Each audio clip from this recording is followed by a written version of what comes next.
ഇപ്പോൾ ജർമ്മനിയിലേക്ക് പുതിയതായിട്ട് വരുന്നവർ, പ്രത്യേകിച്ച് സ്റ്റുഡൻസ് ആയിട്ട് വരുന്നവർക്കുള്ള ഒരു മെയിൻ കൺസേൺ എന്ന് വെച്ചാൽ, ഇവിടെ ഇപ്പോൾ സോഷ്യൽ മീഡിയ ഓപ്പൺ ചെയ്ത് കാണുന്നത് ജർമ്മനിയിൽ പ്രശ്നമാണ്, ജർമ്മനിയിലെ സീനാണ്, ജർമ്മനിയിൽ കത്തിക്കുത്താണ്, ടെററിസ്റ്റാണ്, അതാണ് ഇതാണ് അങ്ങനെയൊക്കെ. അപ്പോൾ കുറേ പിള്ളേർ എൻ്റെ അടുത്ത് ചോദിച്ചു, എന്താണ് ചേച്ചി അവിടെ എന്താണ് പ്രശ്നം, സീനാണോ, അങ്ങനെയൊക്കെ കുറേ കൺസേൺ ഉണ്ട്. ഒരു 2 ആഴ്ച മുമ്പ്, ഒരു 2-3 ആഴ്ച മുമ്പ് ഇവിടെ ഞാൻ താമസിക്കുന്ന സിറ്റിയുടെ പേര് സോളിങ്ങൻ എന്നാണ്. അപ്പോൾ ഇവിടെ ഒരു മെസ്സർ അറ്റാക്ക് ഉണ്ടായി. മെസ്സർ അറ്റാക്ക് എന്ന് വെച്ചാൽ കത്തി കൊണ്ടുള്ള അറ്റാക്ക്. അപ്പോൾ ഇവിടുത്തെ ഈ ഒരു സോളിങ്ങൻ സിറ്റിയുടെ 650-ാം വാർഷികം ആഘോഷിക്കുമായിരുന്നു.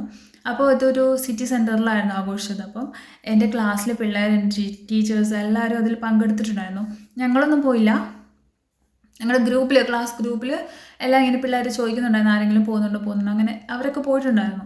അപ്പോൾ രാത്രി 10 മണിയൊക്കെ ആയപ്പോഴത്തേക്ക് ഇവിടെ ഭയങ്കരമായിട്ട് മറ്റേ ആംബുലൻസിൻ്റെ സൗണ്ട് കേട്ടു. അപ്പോൾ ഞങ്ങളെല്ലാം റൂമിന് വെളിയിലൊക്കെ വന്ന് പോയി നോക്കി, എന്താ ഇത്ര ആംബുലൻസ്. സാധാരണ നമ്മൾ ആംബുലൻസിൻ്റെ സൗണ്ട് കേൾക്കും, ഇത് ഒരുപാട് ആംബുലൻസിൻ്റെ സൗണ്ട്. അപ്പോഴത്തേക്ക് അത് കഴിഞ്ഞ് കുറച്ച് കഴിഞ്ഞപ്പോഴത്തേക്കും നമ്മുടെ ഗ്രൂപ്പിൽ ഇങ്ങനെ മെസ്സേജ് തുരുതുര വരുന്നുണ്ട്, എല്ലാവരും സേഫല്ലേ എന്നൊക്കെ ചോദിച്ചിട്ട്. അപ്പോഴാണ് നമുക്ക് മനസ്സിലായത് ഇങ്ങനെ സംഭവം നടന്നു. 4 പേര് മരിച്ചു, മെസ്സർ അറ്റാക്ക് ആയിരുന്നു, 4 പേര് മരിച്ചു. അപ്പോൾ കുറേ പേർക്ക് ഫെർലറ്റ്സുമായിട്ട് ഹോസ്പിറ്റലിലാണ്. ഫെർലറ്റ്സും എന്ന് വെച്ചാൽ അപകടം പറ്റിയ ഹോസ്പിറ്റലാണ്. അപ്പോൾ ഒരു 17 വയസ്സുള്ള ഒരു പയ്യനാണ് ഇത് ചെയ്തത്. പുറത്തെ രാജ്യത്ത് നിന്നൊരു പയ്യനാണ്. അപ്പോൾ റെഫ്യൂജി ആയിട്ട് സംതിങ് വന്നൊരു പയ്യനായിരുന്നു ചെയ്തത്. അപ്പോൾ ഈ ഒരു സംഭവത്തിന് ശേഷം എല്ലാവർക്കും പേടിയാണ്, സത്യം പറഞ്ഞാൽ വെളിയിലൊക്കെ ഇറങ്ങാൻ പേടിയാണ്. എനിക്ക് പേഴ്സണലി ഭയങ്കര പേടിയായിരുന്നു ഒരു 1-2 ആഴ്ചത്തേക്ക്. അത് കഴിഞ്ഞ് പേടിയൊന്ന് മാറി വന്നപ്പോഴത്തേക്കും ഇവിടെ അടുത്ത് സീഗൻ എന്ന് പറഞ്ഞ സ്ഥലത്ത് വീണ്ടും ഇതേപോലെ തന്നെ ഒരു മെസ്സർ അറ്റാക്ക്, അതൊരു ബസ്സിൽ. അപ്പോൾ നമ്മളെപ്പോഴും ബസ്സിലല്ലേ യാത്ര ചെയ്യുന്നത്, അത് കേട്ടപ്പം പൂർണ്ണമായി. പിന്നെ കഴിഞ്ഞ ആഴ്ച 2 ദിവസം മുമ്പ് കൊളോണിലും എന്തോ സംതിങ് ആക്രമമൊക്കെ ഉണ്ടായെന്നൊക്കെ കേട്ടു. അപ്പോൾ ശരിയാണ്, അവിടെ ഇവിടെയൊക്കെ കേൾക്കുന്നുണ്ട്. പിന്നെ അതുപോലെ നമ്മൾ ഡ്യൂട്ടിയൊക്കെ കഴിഞ്ഞ് വരുമ്പോൾ 10-10:30 ആ സമയത്തൊക്കെ ഡ്യൂട്ടിയൊക്കെ കഴിഞ്ഞ് വരുമ്പോഴത്തേക്കും താടിയും മുടിയൊക്കെ വളർത്തിയവരൊക്കെ ബസ് സ്റ്റോപ്പിലൊക്കെ ഇരിക്കുന്നതാണ്. അപ്പോൾ നമുക്ക് പേടി വരും, നാച്ചുറലി പേടി വരും. അതിപ്പോൾ എല്ലാ രാജ്യത്തും കാണുമായിരിക്കും, നമ്മുടെ നാട്ടിലും ഇങ്ങനെയുള്ള സംഭവങ്ങളൊക്കെ നമ്മൾ കേൾക്കുന്നതാണ്. അത് വെച്ചിട്ട് ഇങ്ങനെ ഇവിടെ അങ്ങ് സീനാണ് അങ്ങനെയൊന്നും അല്ല, അവിടെ ഇവിടെയും കേൾക്കുന്നുണ്ട്. പിന്നെന്താ, പിന്നെ ചോദിക്കുന്നൊരു ക്വസ്റ്റ്യൻ എന്ന് വെച്ചാൽ, നമ്മുടെ ഈ യൂണിവേഴ്സിറ്റി കോഴ്സ് എടുത്ത് വരുന്ന പിള്ളേർ, അവരുടെ പാർട്ട് ടൈം കിട്ടാൻ ചാൻസ് ഉണ്ടോ, അങ്ങനെ ഒരു ക്വസ്റ്റ്യൻ. അപ്പോൾ എനിക്ക് പറയാനുള്ളത്, ഇവിടെ ഹൗസ് ബിൽഡിങ്ങിന് വരുന്നവർക്ക് ഒരു സീനും ഇല്ല. അവർക്ക് ഓൾറെഡി സ്റ്റൈഫൻഡ് ഉണ്ട്, അവർക്ക് അങ്ങനെ പാർട്ട് ടൈമിന് പോകേണ്ട ആവശ്യം വരുന്നില്ല. അവരുടെ കാര്യങ്ങളെല്ലാം സെറ്റാണ്. അവർക്ക് ഒരു കൺസേൺ എന്ന് വെച്ചാൽ അവരുടെ ലാംഗ്വേജ് സെറ്റാക്കുക എന്നുള്ളത് മാത്രമേ ഉള്ളൂ. കാരണം അവർ പഠിക്കുന്ന മൊത്തം ജർമ്മനിലാണ്. ആ ഒരു കാര്യത്തിൽ മാത്രം ടെൻഷൻ അടിച്ചാൽ മതി, ബാക്കിയെല്ലാം സെറ്റാണ്. അല്ലാതെയുള്ള യൂണിവേഴ്സിറ്റി കോഴ്സിന് വരുന്ന പിള്ളേർക്കെന്ന് വെച്ചാൽ അവരുടെ ചിലവിനുള്ള കാര്യങ്ങൾ, അവർക്ക് ചിലപ്പോൾ പബ്ലിക് യൂണിവേഴ്സിറ്റി ആണെങ്കിൽ അവർക്ക് കോഴ്സ് ഫീ ഇല്ലായിരിക്കാം, അവർക്ക് ജസ്റ്റ് സെമസ്റ്റർ ഫീ ചെറിയൊരു കോൺട്രിബ്യൂഷൻ കൊടുത്താൽ മതിയായിരിക്കാം. പക്ഷേ അവർക്കടുത്ത് ചിലവിനുള്ളത് അവർ പാർട്ട് ടൈം ചെയ്തതിനുണ്ടാക്കണം.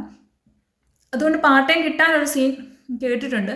അത് ലാംഗ്വേജ് ഉണ്ടെങ്കിൽ കിട്ടുമെന്നാണ് എൻ്റെ ഒരു പേഴ്സണൽ അഭിപ്രായം. കാരണം ഞാനങ്ങനെ അന്വേഷിച്ചപ്പോൾ കണ്ടത്, ലാംഗ്വേജ് ഉണ്ടെങ്കിൽ നമുക്ക് പാർട്ട് ടൈം കിട്ടാൻ വലിയ സീനില്ല. ലാംഗ്വേജ് ഇല്ലാത്തവർക്ക് പാർട്ട് ടൈം കിട്ടാൻ നല്ല സീനാണ്. അപ്പോൾ നിങ്ങൾ ഇംഗ്ലീഷ് ടോട്ട് പ്രോഗ്രാം ആണെങ്കിൽ കൂടി ലാംഗ്വേജ് അത്യാവശ്യം സെറ്റാക്കിയിട്ട് വരുന്നതായിരിക്കും നല്ലത്. പിന്നെയുള്ള ഒരു കാറ്റഗറി ക്വസ്റ്റ്യൻ എന്ന് വെച്ചാൽ, നമ്മുടെ ഈ job seeker visa, opportunity card, ഇതിനൊക്കെ വന്നു കഴിഞ്ഞാൽ എന്താണ് അന്വേഷിച്ച് നടക്കേണ്ടി വരുമോ ജോബ്, അതോ കിട്ടുമോ, എളുപ്പമായിട്ട് കിട്ടുമോ?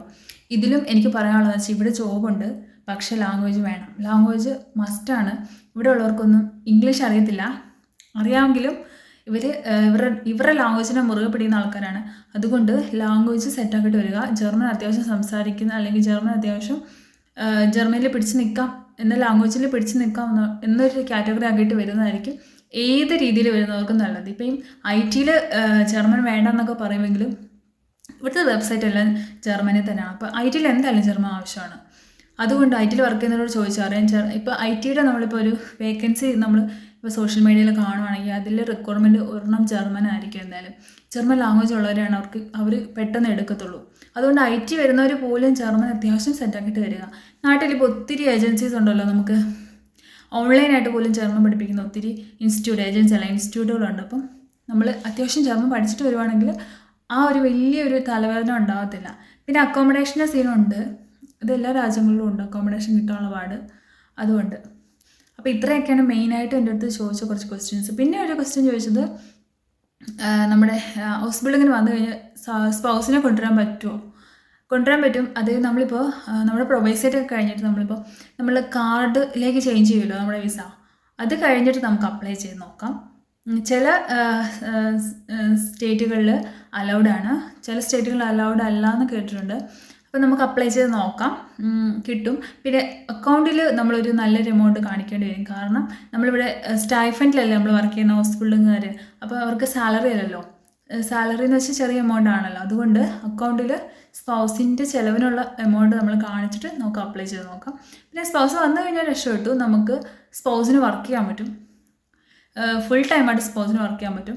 അതുകൊണ്ട് നമ്മളിപ്പോൾ ആടിനിൽ വാങ്ങിച്ച് അക്കൗണ്ടിൽ കാണിച്ചാൽ പോലും നമുക്കിപ്പോൾ ആ എമൗണ്ട് ഇവിടെ വന്നു കഴിഞ്ഞിട്ട് നമുക്ക് തിരിച്ചു കൊടുത്ത് സ്പൗസ് വർക്ക് ചെയ്യുന്നുണ്ടെങ്കിൽ തിരിച്ചു കൊടുക്കാൻ പറ്റും. പിന്നെ സ്പൗസിന് ജോബ് കിട്ടുമെന്ന് ചോദിച്ചാൽ A1 A2 ഒക്കെ കഴിഞ്ഞിട്ട് സ്പൗസ് വരുവാണെങ്കിൽ നല്ലതായിരിക്കും, പെട്ടെന്ന് ജോബ് കിട്ടാനായിട്ടും നല്ലതായിരിക്കും.